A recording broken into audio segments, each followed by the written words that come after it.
All right, here we are, everyone. Welcome to another episode of American Rail Club Live. And this week, it has been a crazy week, folks. I mean, you got Green New Deal, you got whatever's gone on with California, Texas, Florida, which we call the big three over here for the projects in the United States. Tell me if you all can hear me. Hope you can all hear me well, because it's been a crazy, crazy week. So this has been crazy. So first, before we get into the Green New Deal, because I've actually read it, went through all the whole Green New Deal. I've actually went through that, and even the other stuff that Alexandria Ocasio-Cortez has put out here. So got this also too as well. Perfect. Now, if you all have any questions or anything, put them in the comments below. Perfect. The audio is working well. I got everything set. So again, we're getting better at this. We're getting better.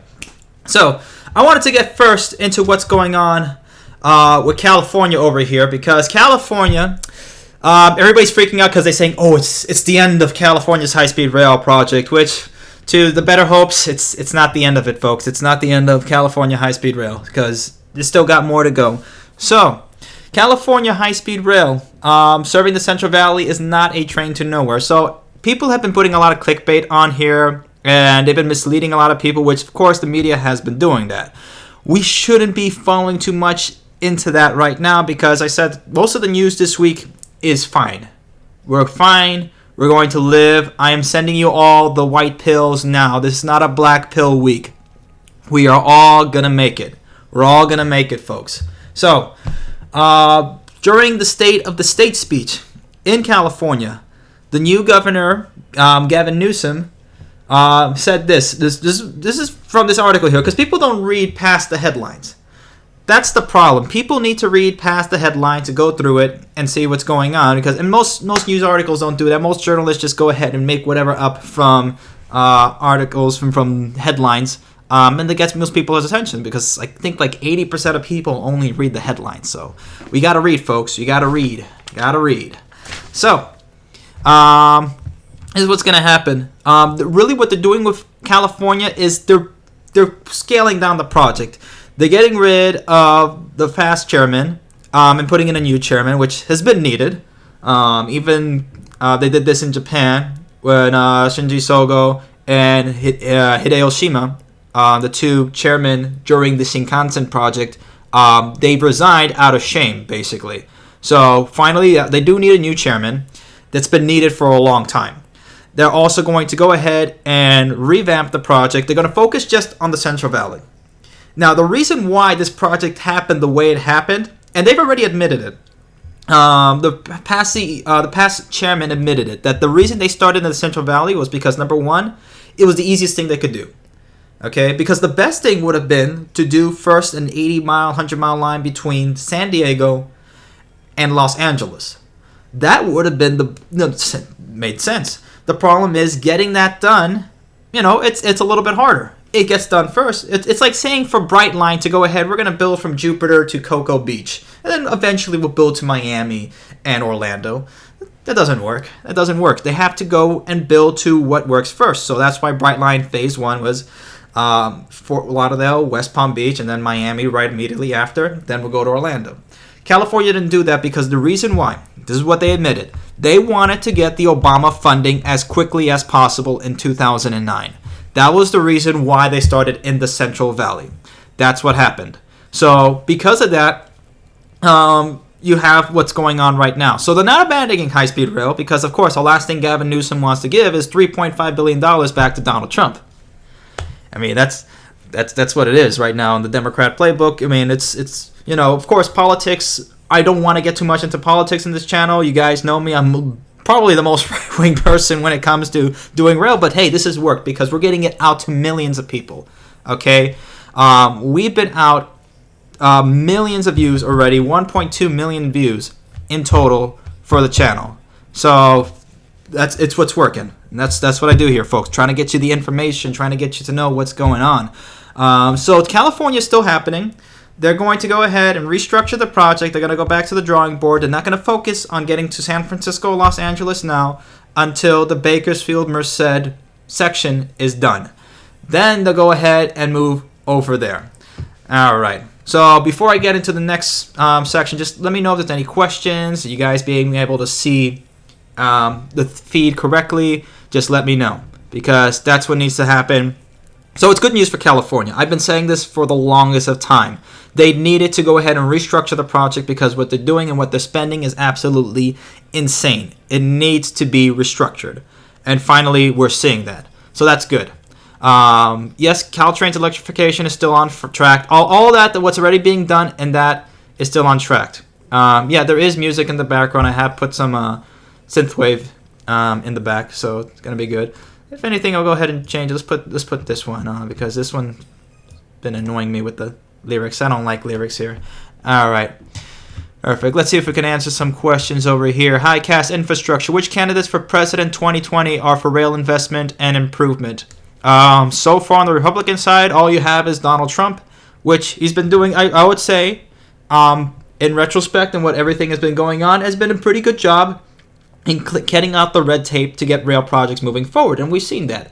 There's nobody that can argue and say that what's been going on with rail infrastructure has been bad. There's been more streetcar projects. There's been more inter-rail projects. There's been more inter-urban projects. You have Brightline going up. And we'll get into all that later, but it's been pretty well. Yes, Ruiz Railroad, you heard of the Midwest HSR Association meeting. Yes, I will be there in March, guys, so that's a bit of an announcement. I will be at the annual meeting, and hopefully we'll be speaking there in March. So don't forget, if you're in the Midwest, if you're anywhere near Chicago or anywhere else, be there, because I'm going to be there for sure.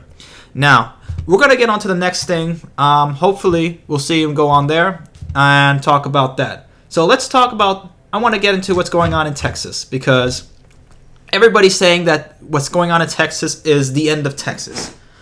And of course, the opponents would like to say that this is their death knell for Texas high-speed rail, that it's over. Because a court ruled and said that Texas Central Railway is not a railroad.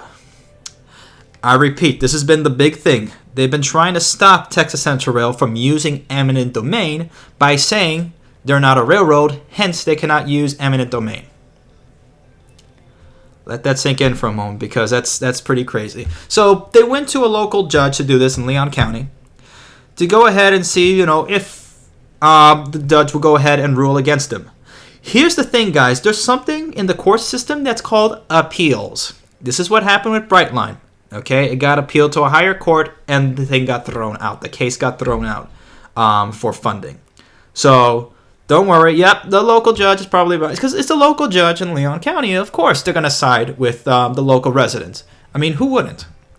Okay, if you're a judge in that community, you should be going with what the residents have voted you for. That's perfectly fine and normal.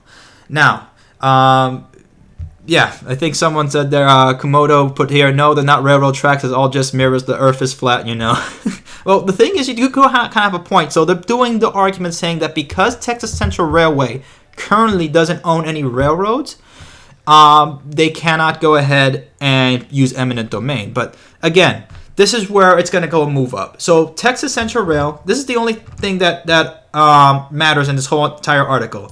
Texas Central is appealing the Leon County judge decision, and meanwhile it is moving forward on all aspects of the train project, the company said in the statement. That is it. That's all that is important from this. They're going to go ahead and appeal this up to the Supreme Court if they have to. Because here's the thing. Japan Central Railway, along with the Japanese banks and government, have provided a very low interest loan of $300 million to Texas Central Railway. What does that mean? The Japanese are really banking on Texas Central Railway to get this done, because once Texas Central Railway gets done, it is a great, no, not just a great, it is a fantastically great stepping stone for Japan to push its railway technology in the United States, which I agree with. This is what we've been pushing in this episode. In this whole channel, I was going to say, the whole channel, we've been pushing for Japanese high-speed rail. Number one, because they're the creators of it. It's the safest system. Number two, there are allies. And number three, come on. It's the cleanest and best system that you can get. Maybe the Germans come close, the French. But the Japanese by far, and most people who we go ahead and survey say the Japanese systems are by far the best. So that's why, this is the best way to do it. So they'll go ahead and pay to appeal all the way up to the Supreme Court if they have to.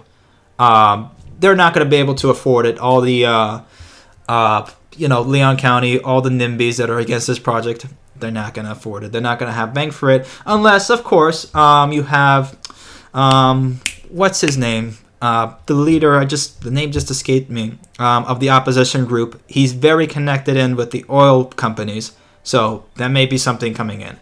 Definitely the oil companies may go ahead into it. The airlines, not so much. I see some people here in the comments saying the airlines. At this point, the airlines are kind of letting it go, but maybe with this whole thing with the Green New Deal, that could be a bit of an issue, but we'll get into that later. The last thing I want to get into before we step into the Green New Deal is this whole thing about Virgin Rails USA and Brightline stopping their IPO plans.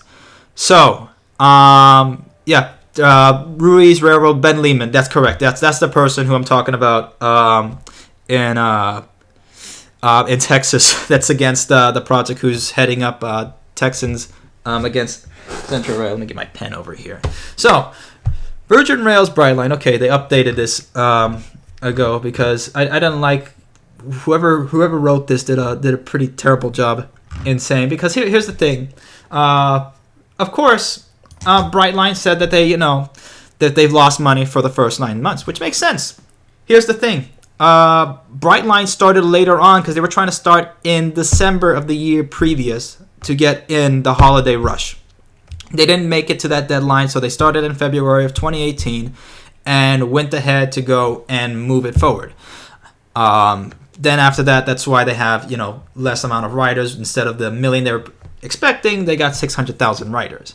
Now, the thing about this is the reason why they're pushing the IPO, and if you guys have ever read any of Richard Branson's books, he's not a big fan of putting things public. And the reason why is that once you put things public, and when I mean public, I mean in this context, putting it public on the stock market with bonds and all that type of stuff, is because then you have to get a chairman and a board. And the board is going to control the company from then on. Now, Branson has liked the current management, the current direction of Brightline. Probably at this point, they found better ways to go ahead and finance, which is said, as we explored, quote, as we explored a public offering, a number of alternative financing sources became available that allows us to keep the company private and meet our growth strategies. And that's a smart decision. This is good. Okay, again, these are not bad things that have happened this week. What happened in California is good because finally it's being reformed and it's going to be done correctly, more correctly than it was. So good. That's the good thing. Again, Texas. The reason why I say Texas is a good thing now is because once it gets appealed, that gets more attention. Okay? And really what I'm hoping that this will do is force the Trump administration, especially the Department of Transportation head Elaine Chao, to go ahead and support the project as well. Because Texas Central Railway, if I believe correctly, was number 13 of the top projects that the Trump administration wanted to push. So this is their chance right now. So again, guys, what I've been saying, and I know I've been talking to some of you guys on the phone and on Facebook and whatnot. I love talking to you all and trying to get information from you guys and learning from you learning from me, and we talk and get information. I love doing that type of stuff because it makes me feel really good that a lot of people, especially that weren't interested in high-speed rail, have gotten interested because of this channel. Okay? No other association, no other club, no other thing can say that. Okay? I'm just the figurehead here. You guys are the ones that are behind this movement. All right? So that's the good thing about here. So Texas, this is a good thing because when Texas gets this moving forward, pushing the appeals, it'll hopefully force Elaine Chao, the Department of Transportation, and the Trump administration to go ahead and support the project, get the right judges in there, and get this moving forward. And if that does, that will change the perception of high-speed rail for sure. And get both parties on board, both sides on board. Because both sides are on board. They just want it done different ways. Unless it's going through their neighborhood, then no matter if you're right or left, they become NIMBYs. Okay, because we've seen that in Florida. We've seen that in California. A lot of the NIMBYs are pretty leftist as well for environmental reasons, which is complete, utter horse manure. I'm trying to not curse on live because YouTube will then censor me and take away all the good advertising that keeps us afloat here. So also they won't put the video out. So that's the bigger thing. They won't put the video out there as much, and we need people to see this. Let me read a question before I go ahead and close this out and go into the Green New Deal. Let me see. Commuters need to be the strongest advocates over NIMBY residents near the tracks. That's correct, Mohammed. For sure. Ruben, you're online. Good. Thank God. All right. By the way, if any of you guys are on the group, Ruben came over to the United States. He just flew back last week. We did do a video together, so I'll be putting that up tomorrow. The only thing I was a little disappointed in the videos because the lighting got bad. We were filming it in the airport, so there's some parts that are dark, but we're going to put that on there because there's some pretty good conversation to segue into this eventually, so that's good. So again, focusing on Brightline, and the reason why they're doing this is because they need more control of the company before putting it out public. Before getting it out there, they need to keep a tight control on making sure that everything gets done correctly. And that's a good thing. Okay, because if they go ahead and rush to go ahead and put it out public, they may get a board and chair that says, oh, you know what? If the board says we don't want to go to Orlando, we're going to trash Orlando. We're not going to go there. And that's what happens. So Brightline is fine. Brightline's going to be good. Don't worry. It's going to be okay. So there we go. This is the white pills for this week. Nobody should be upset. This is good news. California is finally getting the reform it is. Texas is going to finally push this forward into a higher court of appeals and finally quash this whole BS with the NIMBYs. And Brightline is doing fine. They found, I guess from here, if they're saying that's correct, they found alternative financing sources which will still keep them control of the company. So there we go. Yeah, exactly. And Branson has said this in his book, The Virgin Way, in which he was talking with a friend about who wanted to put his company public. He said he'll give more funding and whatnot. Branson went ahead and said, you're going to lose control of the company and then you're not going to enjoy it anymore. Anyway, the friend goes ahead and does it. He starts losing control of the company. He starts getting upset.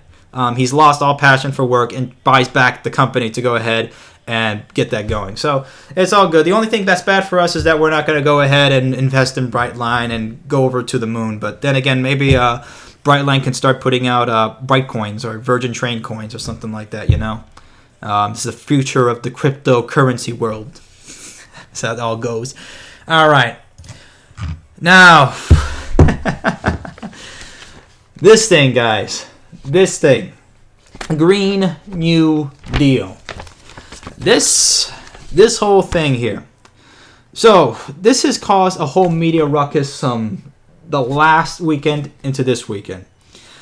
And the reason why is a lot of people don't know what's really in it. This is just 14 pages, okay? So I read through the whole 14 pages, went ahead, you can see, gone ahead, looked through it, put my little quips and comments onto there, highlighted some things that I thought were interesting, put some little comments below, things to look for. We're all going to go through it together. So I'm going to put the same page that you're seeing here is the same page that you're going to see with me. Nobody else is doing this. Nobody else on the news is doing this, actually going through this, except the only probably person that I've seen it, maybe Tucker Carlson, who has, shown the papers, but, he just flipped them around or whatnot, even though I like Tucker. But, nobody in the news is going in depth into this. That's why we need to go ahead and look at this. Because, again, I agree with a lot of the stuff in here. Let's be honest. Again, I'm more right-wing, but I agree with some of the goals that it has. But again, we're going to go into it and see that it's kind of far-fetched over here a little bit. So we may go ahead and see of what's going on. Again, there's a lot of flaws in here, yes. Remix person V8114. Yeah, man, I can't read that name all the way that quickly, but yeah, there's a lot of flaws in here that I want to read. And I also read, even though it went out of my printer pretty badly, Ocasio-Cortez's summary. So, all right. So here we go. We're getting into the Green New Deal finally. This is probably the most in-depth you're going to get in anywhere. Nobody else is going to go in depth page by page. We're going to go through it really quickly. So let's begin. Resolution. They first started out going into global warming, right? Global warming was the first thing they started out with this Green New Deal. And saying, number one, human activity is the dominant cause of observed climate change in the past century. Man, that is hotly debated. I'm trying to remember the name of, it was a Nobel Prize winner. He came up with the idea of global warming, then backtracked on it and said that there was no really consensus of doing climate change. And there's a big difference between believing in climate change and climate alarmism. Climate change is real, okay? And what I mean by climate change is that the climate changes all the time. The Earth is billions of years old. What has happened in prehistoric times is a lot different than what we're going through right now. Okay? Grumio saying 97% of climate scientists. Again, the thing is 97% of those climate scientists are also getting paid for putting in the research. So it's not really, again, biased. Now, is climate change happening? Yes. Is some of it human caused? Yes. Is it the whole entire cause? No. Okay, because once a volcano goes off, you get more carbon dioxide and carbon monoxide into the atmosphere in just an incredible amount.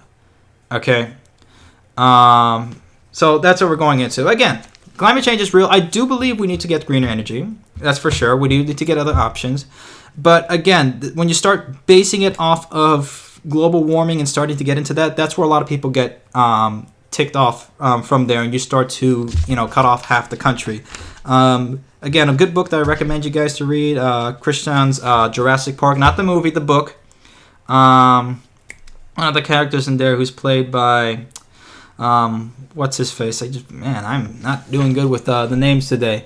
In the last one of the final chapters was going on and how humans think that they can go ahead and destroy the world when the world's been here. Okay, the world will still be here after we're gone and kill us all. The world will still be here. So don't worry. So let's go ahead, go through this, okay? If you guys believe in global warming, perfectly fine. If you guys believe in climate change, perfectly fine. Again, there's a balance in here between climate change and climate alarmism. That's a different thing. Because again, they said by this point in time we were going to be underwater, or some parts were going to be underwater. We're still here. They're saying wildfires that by 2050 would annually burn at least twice as much forest area in the western United States than typically burned by wildfires in the year 2019. Again, this is a lot of stuff that they're going into and doing predictions, which you can't really go ahead and go so much forward into predictions. More than 350 million more people to be exposed globally to deadly heat stress by 2050. Maybe stop moving southward to Florida. I don't know. But again, that was a bit of a joke there. All right. So now this part I have a problem with. Whereas because the United States has historically been responsible for a disproportionate amount of greenhouse gas emissions, having emitted 20% of global greenhouse gas emissions through 2014. That's not true. China and India are number one when it comes to greenhouse gas. Not just greenhouse gas, pollution in China is just absolutely horrifying. I mean, they're destroying the Yangtze River, the Yellow River. The air pollution in Beijing is so awful that the people who actually did the counter to calculate how much pollution is in the air, they made like a joke level that they said, utterly ridiculous, and it actually went past that level. All right, so that's insane, right? So yeah, Grumio saying historically, yes, the United States before China and India took off, but at this current time, when we mean currently right now, not historically, currently right now, the United States does not produce more pollution or carbon dioxide than China or India. All right, so again, I'm gonna go through this, put that there, and say, yeah, historically, yes, okay, but today, no. But again, it's the thing is this, blaming the United States for everything. We've cleaned up a lot, okay. I remember in Obama's State of the Union, I think back in 2014, or was it, that he says, we've cleaned up more that year than we've actually put out. So it's good. Life expectancy declining while basic needs such as clean air, clean water, healthy food, and adequate health care, housing, transportation, education are inaccessible to a significant portion of the United States population, mainly being us millennials. Again, so she's correct on that, and so is her advisor. 4-decade trend of economic stagnation. Let's keep going down this list over here. Let's see, anti-labor policy. So yeah, you are correct about anti-labor policies. However, the labors here in the United States aren't the same labor unions that we used to have before. They're not really fighting for the rights of workers and safety or anything like that, because that's already been solved. What they're really fighting for is getting their union dues. Okay? Because if they don't get union dues, they're not going to go ahead and help you out, which that happens. And that's the thing. The unions at this point aren't really helping out. And I'll go into a little bit of unions later on, because there's some pretty bad statistics of what we found with unions going on, especially today in the transportation field, that we need to go over. Again, I do want unions to do well. The thing is, at the current state of how they're structured, isn't helping. All right.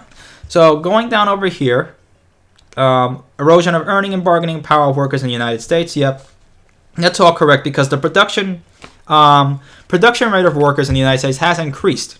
However, due to inflation and due to everything else, economically, the purchasing power that the average person has decreased from the 1950s and 60s. So, yes, they are correct about that. And both right and left say that. All right. So we go over to here. Section B of number 2 here. A large racial wealth divide amounting to a difference of 20 times more wealth between the average white family and the average black family.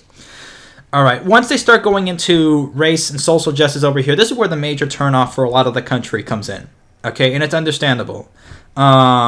And a lot of that racial divide and wealth, especially due ghettoization, is basically caused by the highways. That was one of the biggest causes in the United States. You had highways stretching right in the middle of cities like Baltimore, Miami, and stuff like that. And that's where you had that major ghettoization happen. And that's the thing. Once they go into race and whatnot, that's a major turnoff, guys. I mean, we all have to do this together. Okay, just stop splitting us apart like this. A gender earnings gap that results in women earning approximately 80% as men at the median. Jesus Lord. So here we go again with the gender gap thing. So I'm just going to say a little bit about the gender gap right now. Our channel of what we get is 97% male. So 97% of you guys watching the American Rail Club are males. Okay, 3% are females. Okay, and I know there's some great females here and here. But again, there's a reason why there's a gender gap. Because a lot of the wages that women earn in the jobs that they are usually lower than men. A lot of the men take a lot more professional jobs. The women's usually are more doing nursing and stuff like that. That's been here. See one of the women saying hello. Yeah, I'm there. So yeah, if you're confused about this right now, I'm giving you what's going on. I see something there. Gender pay gap doesn't exist exactly. Yeah, so that's the thing. There's no pay gap, because if you get the same job, no matter where you are, if you're gonna be a cashier, everybody who's a cashier gets, let's say at a store, $9 an hour. It doesn't matter if you're male or female. If you're getting in as a CEO, the average pay of a CEO, let's say, is like $200,000 at a medium-sized company. It doesn't matter if you're a male or female. Again, that's what it is. The Equal Pay Act. There we go. Eric Krause is correct. Equal Pay Act of 1964. It's illegal to go ahead and give different wages to men and women. But that's all I'm going to say there. But again, this is what splits the country apart when you start getting into here. Now let's get into page 4, because this one is a complete mouthful. So I'm just going to say it once, and here we go. Preamble of systematic injustices. Jesus Lord, guys. What is this trying to do? By disproportionately affecting, here we go, indigenous communities, communities of color, migrant communities, deindustrialized communities, depopulated rural communities, the poor, low-income workers, women, the elderly, the unhoused, people with disabilities, and youth. Referred to in this preamble as frontline and vulnerable communities. Okay, I'm glad they went ahead and shortened that up, but again, this is just out of the social justice warrior playbook. I understand what they're trying to do, but this isn't, why are we trying to do social injustice? Everybody needs to go up at the same time. I mean, why are we sticking to one person or one different group? Again, that is racist in a sense. I want to help everybody. We want to help everybody. And again, it goes into trains later on. We're going to get into that, but we're going through this step by step because we want everyone to know what is exactly in this deal. All right. So let's keep going. Let me see. Whereas climate change constitutes a direct threat to the national security of the United States. Okay, I see where they're saying that. Whereas the federal government mobilizations during World War II and the New Deal created the greatest middle class that the United States have ever seen. Oh boy. So this whole thing about the whole New Deal, I see where they're trying to get the New Deal, but this is one of the biggest lies. And by the way, one of the biggest scams in this country has to be college, for sure. But two UCLA professors, this is the only thing that's come out great out of college, to be some studies come out. Two UCLA professors by the name of Harold Cole and Lee Ohanian, I believe, they went ahead and saw and calculated this based on artificial inflation of prices, that FDR's plans with the New Deal, Franklin Delano Roosevelt's plan with the New Deal, actually increased the amount of time and delayed by 7 years the Depression. So it actually prolonged the Depression. Okay? That's the problem. The Depression went on longer because of the New Deal. The reason why is because they artificially inflated the wages, which artificially inflated prices, so people were at this level. Usually what happens in depressions, prices usually go down with wages. And then usually prices will go down lower for people to go ahead and afford them, and then things will go back up again. When you start artificially inflating both of them in the economy, everybody's just getting, at the same time, just poor. I mean, it looks like it has more money, but a dollar that has become $2 to go ahead and buy bread that was $1 to be $2 was the problem. So there we go. And again, I know some of you guys are getting upset. The minority of you are getting upset that I'm going into politics, but this is important, okay? Because again, we cannot avoid the politics in this with high-speed rail when things like this happen. We have to go into it. And again, I've already discussed, and everybody knows my politics by this point. So that's the problem. And the Depression didn't end. The Depression ended after the war. Finally, once America became the dominant economy, but at that time our dollar was backed by gold. It wasn't the Federal Reserve. So I'm saying the Federal Reserve before I get taken offline over here. All right. So here are the three topics with the brand new deal. This Green New Deal is going to do. Number one, to create millions of good high-wage jobs in the United States. Number two, to provide unprecedented levels of prosperity and economic security for all people in the United States. And number three, to counteract systematic injustices. Now, therefore, be it. There's too many broad earmarks in this. Okay, I understand this is fine as a plan, but the problem with Congress, and whenever they sign new laws, they're always earmarking other things into it. Whereas just making a law, just focus on one thing, and we'll get more laws done through. If we just focus, let's just focus high-speed rail, boom, done. And we've had those acts, but they haven't been working on. So that's the problem. So let's keep going. Here we are. Now, here's where we start. Resolved that is the sense of the House of Representatives that it is the duty of the federal government to create a Green New Deal. Wonder who gave the federal government to do that duty, right? They don't even do stuff well for our taxes. I mean, if taxes were really getting used right, the roads would be great, Amtrak would be great, we'd be having high-speed rail. So, I mean, however they're using it now isn't working. That's just the truth. And that's the thing. I would more than support this plan if it shied away out of the whole social justice thing, because we just want the infrastructure done.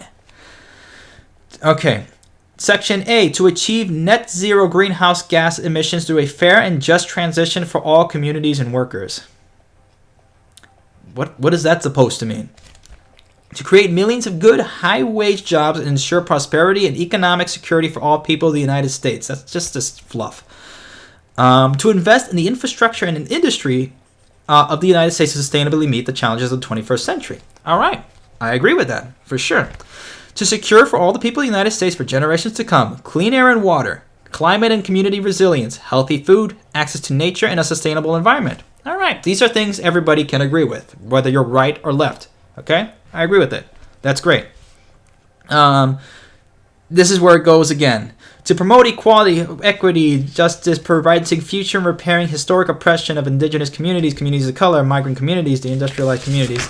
Again, what she calls, I'm not going to name the whole thing over here, but frontline and vulnerable communities. When you actually break down that phrase, break it down, frontline and vulnerable communities. It's a very demeaning term. As if, oh, because you're this color, you're vulnerable. I mean, I'm vulnerable because I'm young. I mean, I get, picked on at work or something like that because of my age. Okay? Being the youngest person at work, once the stock went down and the company was having trouble, who they lay off first? Me. That's what happens. Okay? So, again, frontline and vulnerable, it's a very demeaning term. And it's classist, too, to say that. That's... Come on. You got to be beyond this at this point. So, let's keep going through here. All right. Hope you guys are still with me because we're getting into it here now. The goals described in subparagraphs A through E, blah, blah, blah, should be accomplished through a 10-year national mobilization. Again, 10 years in the government's time, just translate that really long. There's going to be more than 25 years to get all this done. Okay, this is not happening in 10 years. We're not China. We don't have a fascist or communist government to go ahead and push that out, even though some people seem to think we do. We don't. So you're not going to get the political push and power to go ahead and do exactly what's going to be happening. Again, so this is, again, a lot of fluff, but we're going through this. Again, we're going through this all together so we can actually see what is in this. Building resilience against climate change-related disasters, such as extreme weather, included by leveraging funding and providing investments. Where is the funding coming from? It's probably going to come from taxpayer money. But they don't say that in here because the minute they say, being funded by taxpayer money, the whole thing goes out the window. Leveraging funding, that's how they hide it. Repairing and upgrading the infrastructure of the United States. Here we go. This is where it gets into. Again, good. Okay, I agree with that. By eliminating pollution and greenhouse gas emissions as much as technologically feasible. Good. I agree with that. By guaranteeing universal access to clean water. Y'all remember Flint, Michigan? Back in 2014? That's still going on. Flint still has its water problem. That's the government in action right there. So, me personally, I don't believe in the government when they say anything that's going on. And again, that's me because I have, my own mixed libertarian ideals with, paleo-conservatism and whatever else that I am at this point because I'm not part of any party, okay, guys? So, again, I can get out. Actually, let me show you guys because nobody believes me when I say I'm not part of any party. You see this? Party affiliation. No party affiliation. You know why? Because they both suck. They both suck. Okay? They're not going to get anything done. All right? That's why. No political affiliation. Nobody believes me. So there. That's what it was. Okay? That's what I believe. And yeah, people, see, because, of course. I got this and read through Atlas Shrugged. So that's not where I got the whole idea of doing privatized rail, by the way. I just read it because it was interesting and I heard about trains. So there we go. Yeah, at this point, I am a centrist. I'm a real centrist at this point. So let's do it. Paleoliberalism. Okay, I guess that's it. Clean your room. Where is that? Peterson somewhere? Someone said clean your room over here. All right, let's keep going. So, again, funded by the government and guaranteeing universal access to clean water. They're not going to guarantee you complete squat. They're going to guarantee you dirty water because Flint still has dirty water and they're drinking all that bacteria and disgusting stuff. So that's the government in action. And again, that's mostly a Democrat area. So again, none of the parties are going to do any of this. Here we are. Section 4. This problem I had a problem with here. I can't highlight anything in this because I got this from NPR. And their text is wonky when you go over here to look at this, so I can't highlight any of this. So, number 4, line 3 over here. I'm going to follow along with the lines. Bill Barr News, no pictures on the wall. Yeah, I've been trying to fix that because I like more minimalism. So, I'm actually going to get some posters for the next time. Going to get those in. It's going to make it look nice with those high-speed rail train posters. All right. Line 3. By ensuring that any infrastructure bill considered by Congress addresses climate change. this is just more red tape and regulation, because most infrastructure programs is, the problem with this is there's more red tape and regulation. That's what happens. Okay? Let me see. If you guys have any links, put them in there. I'll go ahead and look at them, or other people will look at them, as long as there's nothing pornographic, hopefully. Okay? Let's keep that out of there. All right. Going down here, line number 13, by deploying new capacity, building or upgrading to energy efficient, distributed, and smart power grids. Okay, nice. I agree with that. Let's keep going. Now, line 18 here was the one a lot of people had an issue with, and this was on Tucker here as well. He was like having a joy with this, upgrading all existing buildings. Notice that's what they did say that. Everybody was saying, no, they didn't say that. They didn't say that. It says it right here. Upgrading all existing buildings in the United States and building new buildings to achieve maximal energy efficiency, water efficiency, safety, affordability, comfort, and durability, including through electrification. How expensive is that going to be? That's insane. Okay? Because that's just crazy. You can't just go ahead and just upgrade all the existing buildings. It's insane. Who's gonna have the money to do that?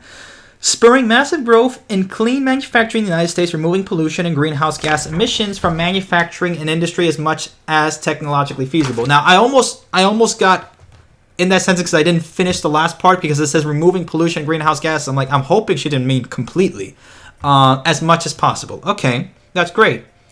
How are you gonna do that?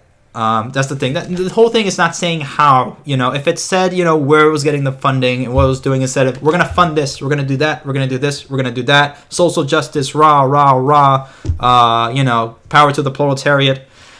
That's not a plan. Let's see. Now, this part, I actually agree with completely over here. Section G here. Working collaboratively with farmers and ranchers in the United States to eliminate pollution and greenhouse gas emissions from the agriculture section as much as possible, technologically feasible. Okay. Section G1, by supporting family farming. I totally agree with that. My favorite founding father, Thomas Jefferson, was more for an agrarian society in the United States. That his vision was that everybody would be self-sufficient, the government would be very minimal, and that would go ahead and people would, have sustainable farming. Hopefully they don't go ahead and do put us all on farms to go ahead and do that and Holodomor us at that point. That's what I'm hoping to God forbid they don't do that. But you never know. When governments get too much control, that's the problem. What happens? The farmers usually get hurt first.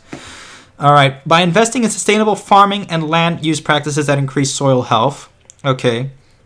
By building more sustainable food systems that ensure universal access to healthy food. All right, so that's a good thing. So there's been developments in the farming industry where Singapore has been leading this when it comes to indoor farming. So essentially, you get an acre of land. Instead of just having an acre of land out there, you can basically build something like an 8-story building with, I guess less than an acre or so, because, you have the building and whatnot. But less than that to have plants that can grow in an indoor environment. And be able to get rid of that. Having so many farm fields and taking that up. Again, the soil erosion is just incredible here. Here's the problem, though. By the way, the good thing that happened recently was the Farm Bill also allowing hemp farming as well. Again, I don't smoke weed at all. I never smoke weed, but the hemp industry is a different part of what, different kind of marijuana plant. Doesn't have the same effects, not the THC or anything like that. That can actually help people out, and you be used in supplements. So that's a good thing. Actually, my cousin, who's a pharmaceutical expert, not a pharmaceutical expert, he actually sells supplements. He has a huge company. He's actually looking into that, which I think is great. Here's the thing with the whole farming, because currently, right now, I live here in Indiana, right? There's only 2 things y'all going to grow in Indiana. Corn and soy. That's the only 2 things they grow over here. And both of them are awful. They're cheap. And they're horrifying. Corn especially. Because Obama pushed this out. Thanks, Obama. To go ahead and promote E85, which pollutes just as bad, if not worse, than regular gasoline. You know me, I'm a petrol head. I would know it. Not only that, the worst part of it is that farming for corn is so horrible for the soil, and what it does to heavily subsidize these crops that, the only two things that, Indiana farmers are going to build, especially anywhere else in the country, are corn and soy. So that's what happens. You only have corn and soy being, farmed, and they just rotated corn and soy. That destroys the soil and causes more pollution. The pesticides and nitrates that you use for corn is just insane. But that's because of the subsidies. That needs to stop. It really does. We need to start, growing better food here, and family farming would help. Again, private farms. Okay, we're not doing no commune farms here. Okay, ain't none of that. So that's the thing. So overhauling transportation systems. Here we go. Now we're getting to it. We're getting to it here. Overhauling transportation systems in the United States to eliminate pollution and greenhouse gas emissions from the transportation sector as much as technologically feasible, including through investment of zero-emission vehicle infrastructure and manufacturing. Zero-emission vehicle infrastructure and manufacturing. Again, that will never happen, especially if we're still using lithium mining for the lithium batteries in our electric cars, which, by the way, I'm actually considering an electric car because I own another business now, doing a business by myself, to go ahead and promote digital marketing for local businesses in the area. So I need something to get around. That's not my Lexus IS300 with its 2JZ eating gas. I love the car to death, but that thing is just not good to go around and meet clients everywhere. Again, lithium mining is pretty bad for the environment. But hey, once you have the car in your hand, who cares, right? You got the car. The damage is already done. Clean, affordable, and accessible public transportation. Yes, yes, and yes. Please, we do need that. I do agree. And at number 3, our favorite theory, high-speed rail. There we go, high-speed rail. Hooray! How we're going to build a high-speed rail. That's what I want. So that was the only mention of high-speed rail. That's it. Until you go into Ocasio-Cortez's summary here. That's the thing, right? We need high-speed rail in the United States. Okay? Now, actually, let me just stop it right here just a little bit to go into Ocasio-Cortez's... Oh, here we go. Oh, I did find another PDF. Okay, you know what? We're going to stick to that PDF because I can actually highlight stuff in here. All right. So, in this Green New Deal, let me just go over here. It doesn't say anything over here. There was nothing said about making sure... Oh, wait a second. I think it was. Here we are. Here we go. See, work with farmers, mitigate, clean up hazardous. Where was it that she said that they were going to go ahead? Well, it was linked in the article, so let me go ahead and look in here. So what it said was in this article. It was said here.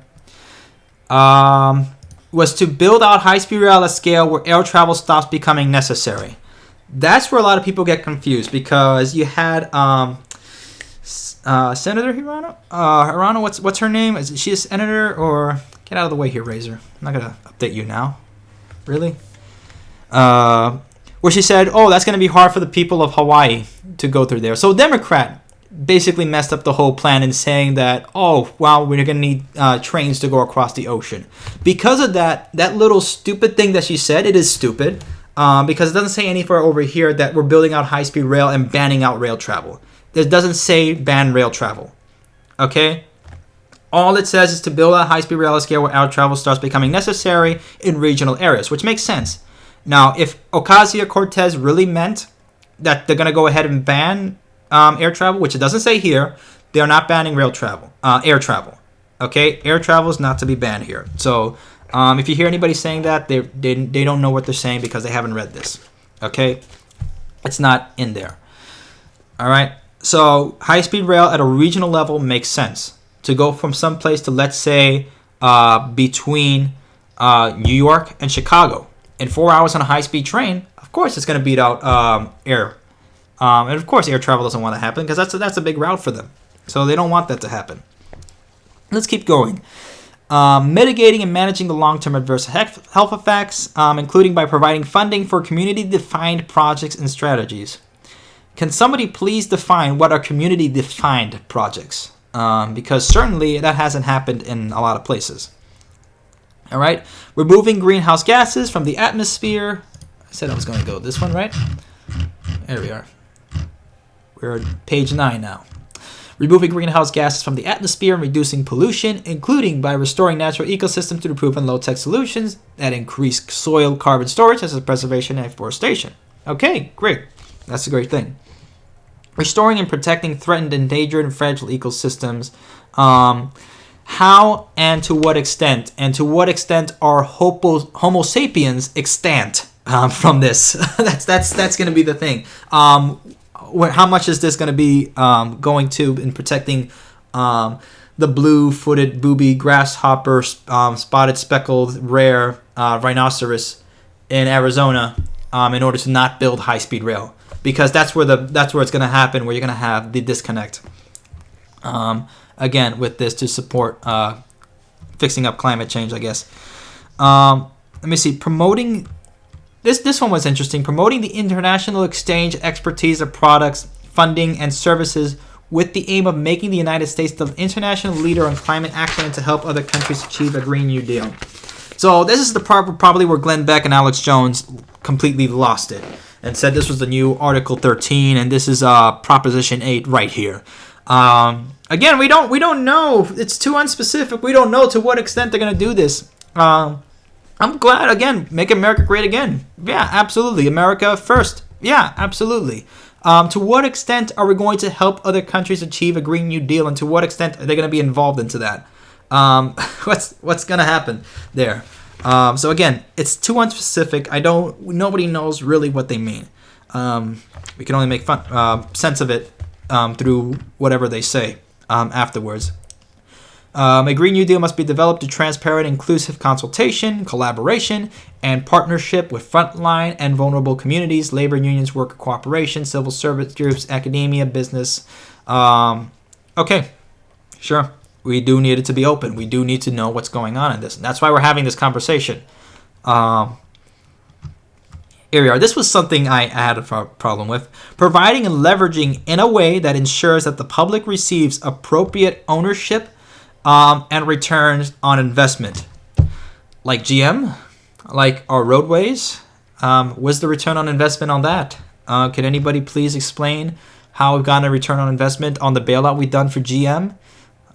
Even Tesla got half of what GM got in bailouts. GM hasn't paid that back, and Tesla's actually done more with that in electric cars and so what. So goes to say where the money is going to be used better.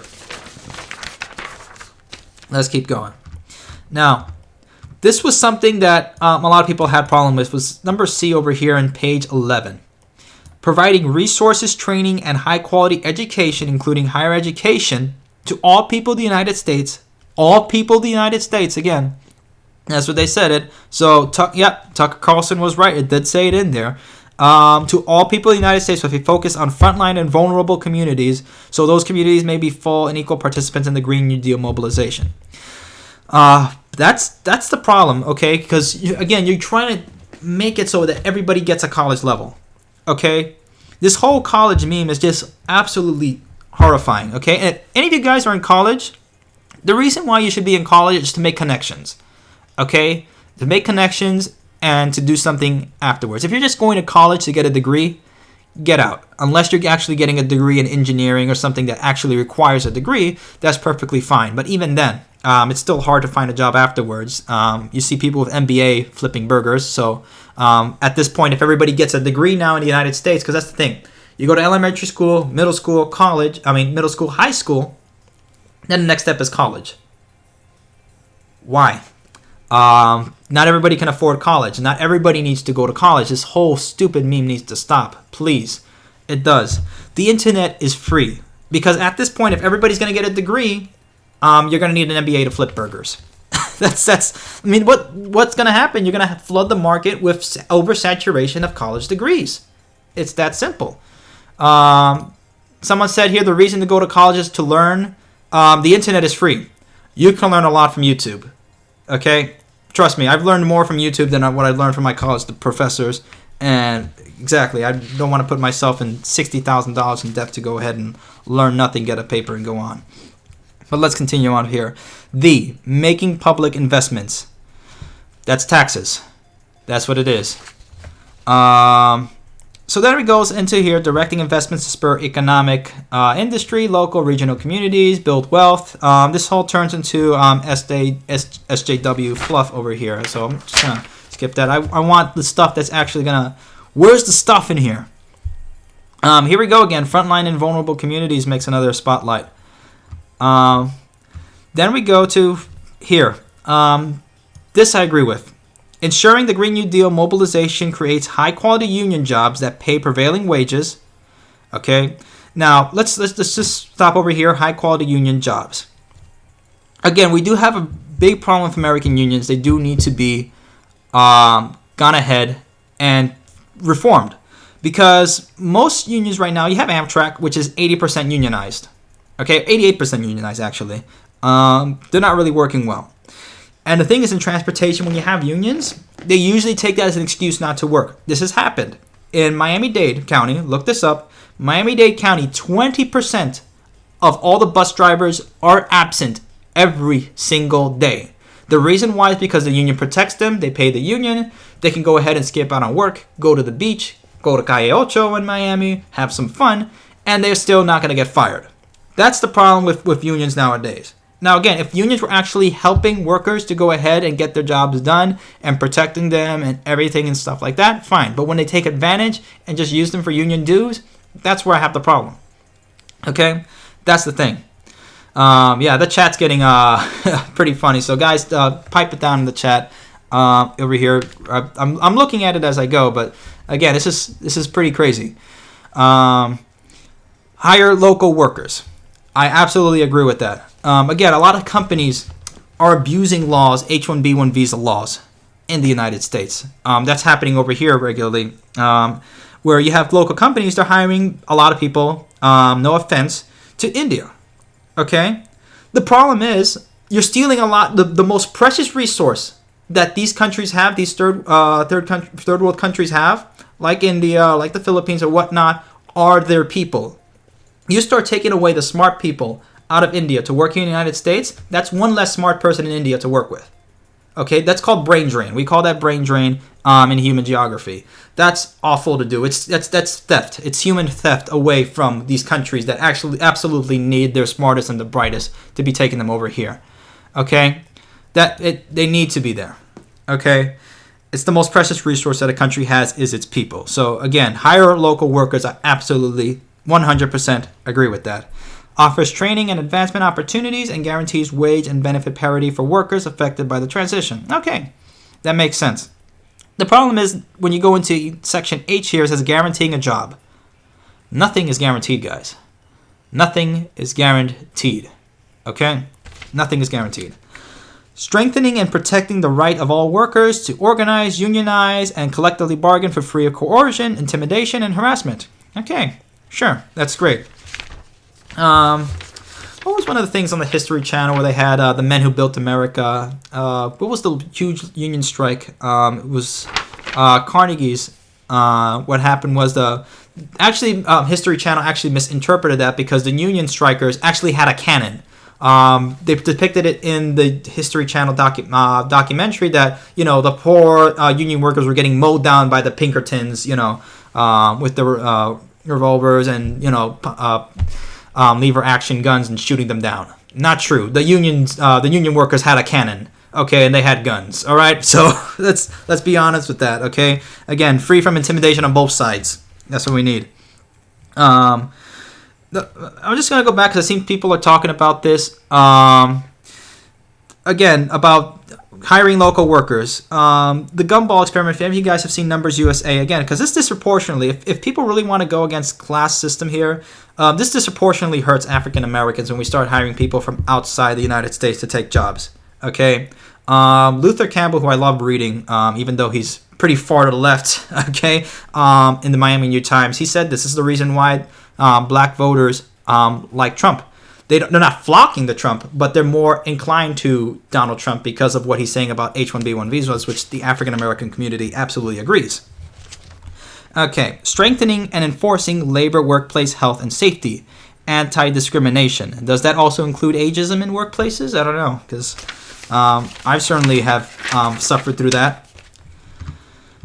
All right, let's keep on going over here. Enacting and enforcing trade rules, procurement standards, and border adjustments with strong labor and environmental protections. Border adjustments, that's a form of nationalism? Ocasio-Cortez, what does that mean? What is this whole entire section over here? What does that mean? To stop the transfer of jobs, yes, and pollution overseas. Okay, can we stop pollution from coming overseas from China?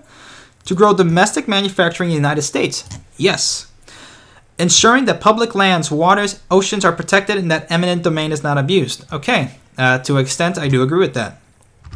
All right, let's go to this one over here. Ensuring a commercial environment where businessmen is free from unfair competition and domination by domestic and international monopolies.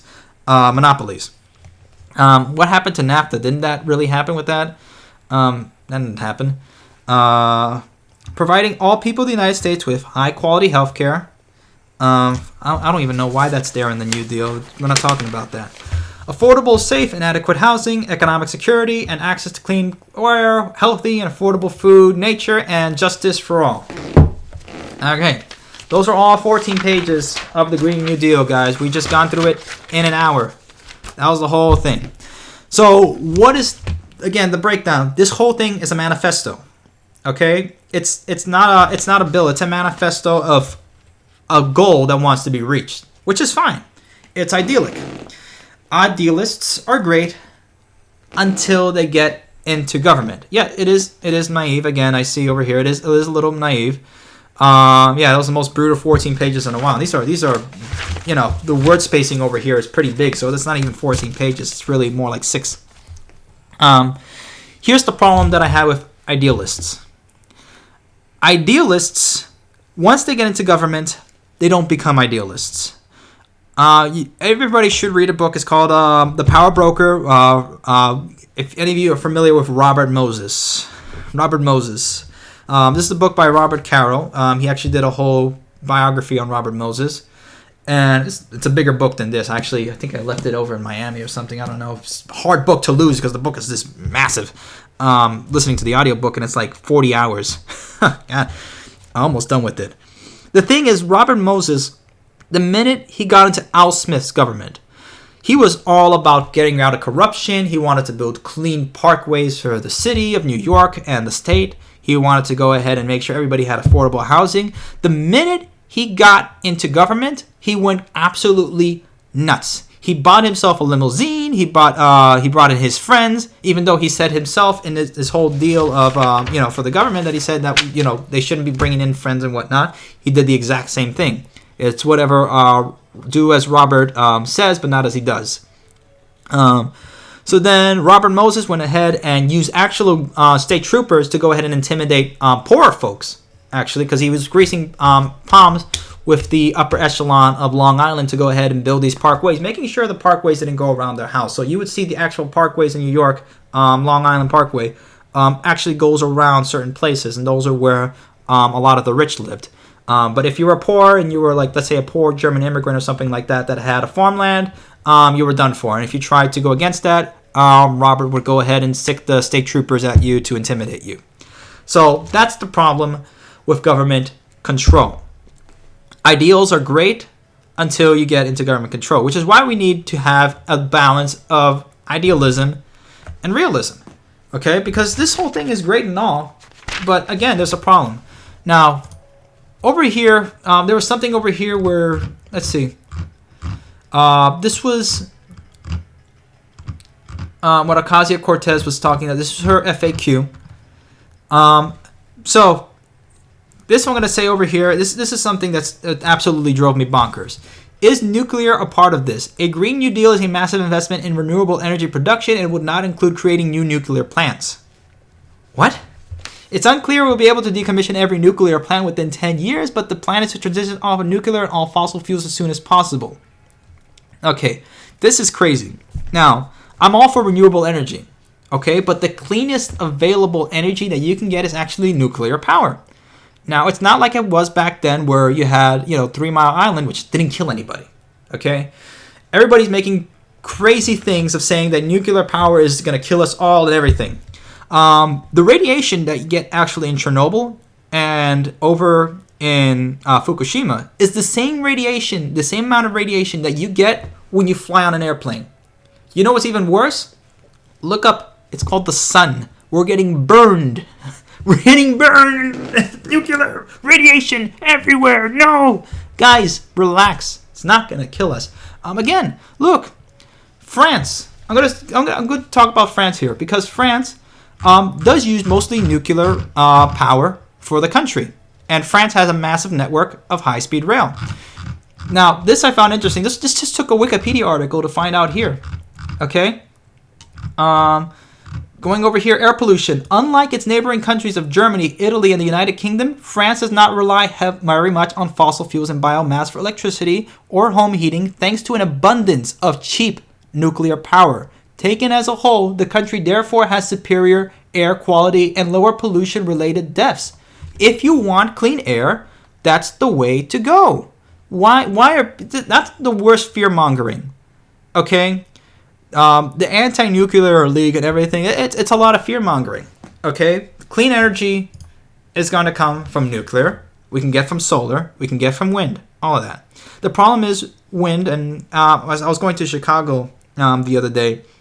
I was passing through Lafayette, Indiana, and I had a whole lot of there was a whole lot of windmills up there. A lot of these wind plants. The problem with that is that I saw at least 5 of them that weren't working.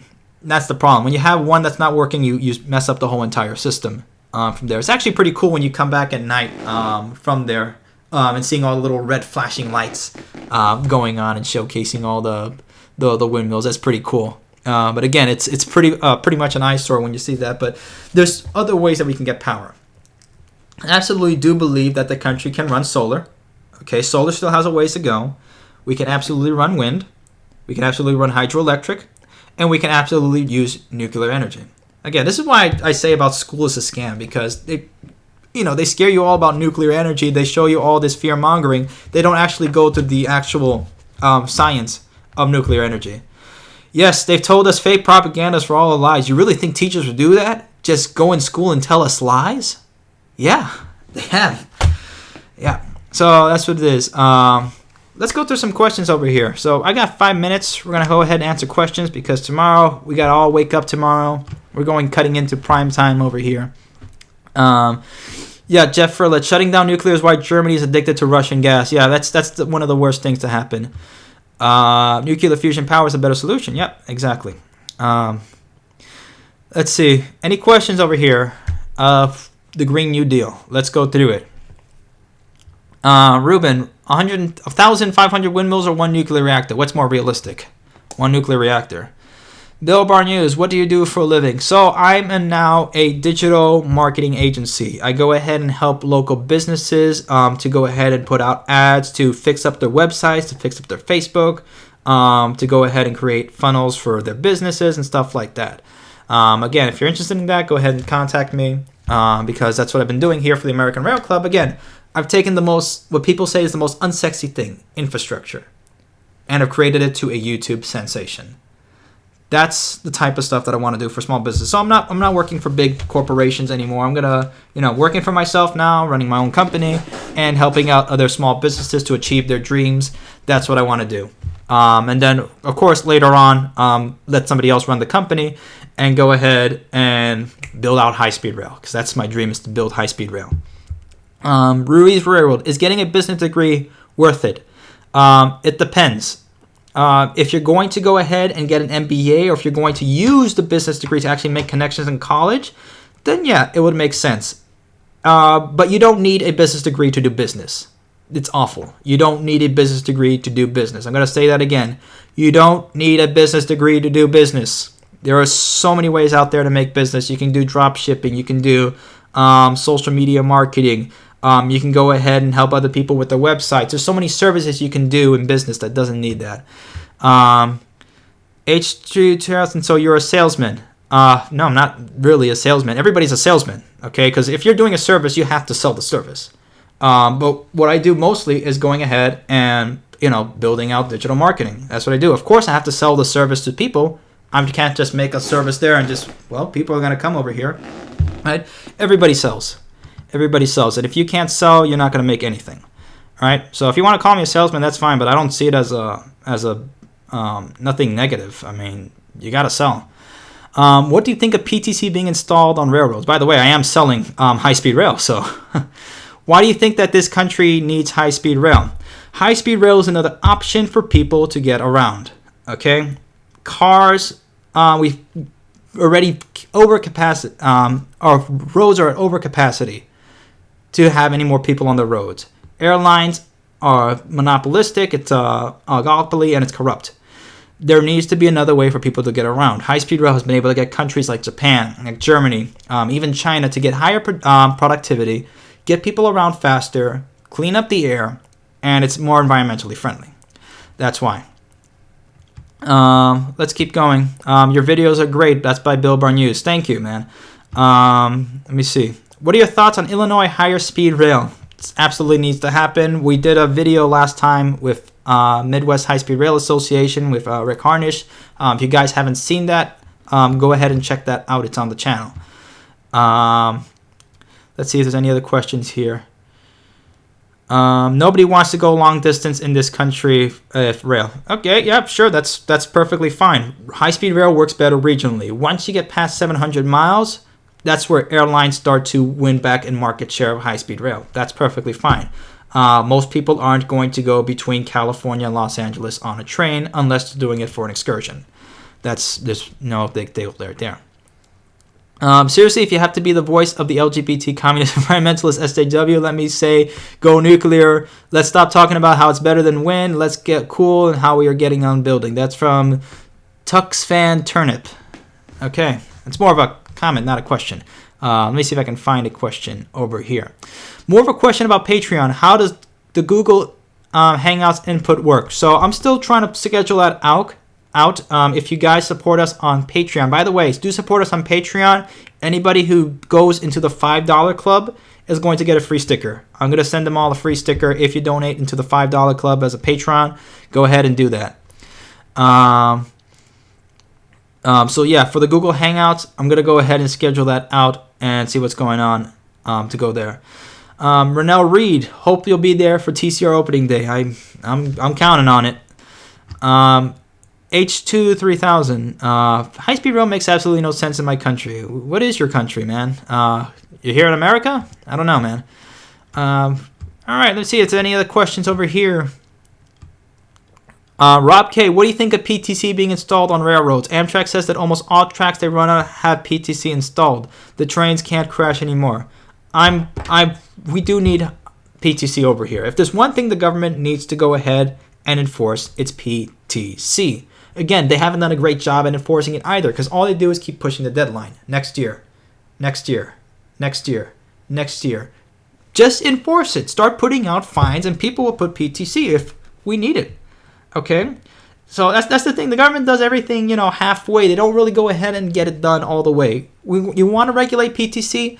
Go ahead and regulate it. But don't say we need PTC and then push the regulation, the deadline a year and a year on. Highcast infrastructure. Am I the only one that's wondering where Webeo went? Yeah, he did make some great videos. I live in the USA, the greatest country in the world. I do too, man. Born and bred, raised here, American. So is my mom. So is my family from there. I mean, yeah. We do need high-speed rail. It does work. So, I mean, I don't know what you're doing here if you don't support high-speed rail. If you're just going along for the ride, welcome aboard, but this is American Rail Club. If you don't support high-speed rail, I'm sorry, man, but this ain't your channel. Do you think Illinois will be able to bring Chicago-St. Louis to a good end, or is it going to be an upgraded train line with a mediocre amount of trains on it? It's probably going to start out as a higher speed rail with 110 miles an hour with Amtrak. I think they're going to be running that now, if they're not. But that's really where it's going. One last question, and then we're going to close it out for the night. Dan 1022, we're catching up with the rest of the first world countries, right? Do you think so? Absolutely. At this point, we're finally catching up. Are we there yet? No. But are we starting to finally get there and make the necessary steps to get there? Slowly, yes, but we are moving forward to get us in the right direction. So that's where we're going. We're finally getting high-speed rail moving forward. We have Brightline, that's the first one, higher speed, express passenger rail, not real high-speed rail, but that's the first start. We have Texas going on, and we have California finally getting their together and getting things done. Finally, things are going ahead. And again, this is a whole white pill. And then going after the Green New Deal, looking into this, pretty interesting. Again, is the Green New Deal going to pass? No.